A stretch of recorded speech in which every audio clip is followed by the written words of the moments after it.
I'm trying to find comfort in the silence. Life can feel so full on at times, and the noise can feel so constant.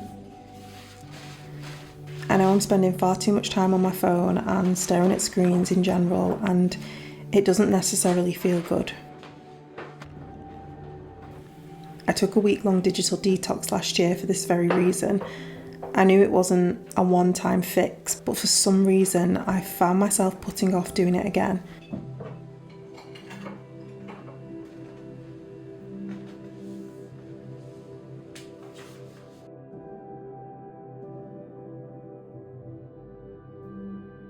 I think one area I often feel present is when I'm with my friends. This summer has been great for socializing despite the weather. It's been nice to spend quality time with my husband and with friends and family. I find when I'm with my loved ones, the urge to check my phone or fill every moment with something isn't as strong. In fact, when I'm spending a day out with people I love, I can easily forget to look at my phone altogether.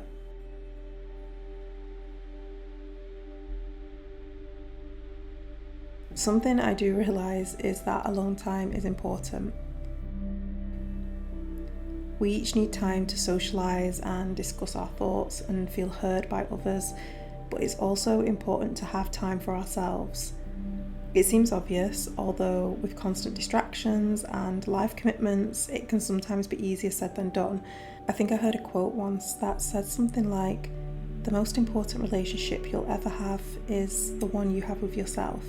Sometimes the kindest thing I can do for myself isn't always the easiest.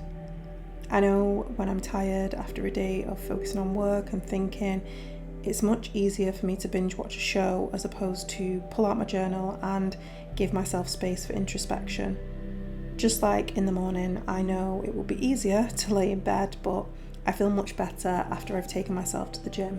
It's become a part of my routine now, a ritual almost, just for me. It may not be completely silent time, but it is time just for myself. I started reading, or should I say doing, The Artist's Way recently.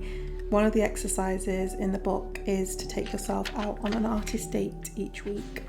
I immediately felt drawn to this one because I knew it gave me a slight sense of discomfort. I often spend time alone around the house or when I'm travelling, but I rarely ever go out to do things alone. I'm often filling time, it feels. If I want to see an exhibition, I'll go with a friend, not because I'm afraid to go alone, but because time feels limited and it makes sense to get a catch up with a good friend in at the same time. Something that made me think whilst reading The Artist's Way though is that it mentions your inner artist being your creative child. In a roundabout way, it basically goes on to say how if you're in a relationship or have children or even with friendships, it's important to spend quality time with those people in order to nurture that relationship. And so the same goes for ourselves. Ever since I've had therapy, I've felt so much more connected to my inner child, but I'm aware I can still be a little bit neglectful of her from time to time. And the reference in the book really made me think, whoa, I really do need to spend some quality time with my inner child. I can't just sit her in front of a TV or phone screen and hope for the best. It's sometimes easier to fill every moment with noise and distractions. It can even be easier to focus on an outside relationship than the one we have with ourselves at times. Even that can serve as a distraction, a feeling of a void away from alone time and silence and potential boredom. But actually, boredom is good. Boredom is where frustrations are brought to light, ideas blossom, problems are solved, and things are created. Some of us just don't give ourselves enough space to let things flow and flourish. And I think this is where some of my recent frustrations have stemmed from. So embracing the silence can be good. One thing I've discovered is that we don't always need to go searching outwardly for all the answers. If you give yourself the time and space to listen, you'll hear the answers are already there inside of you.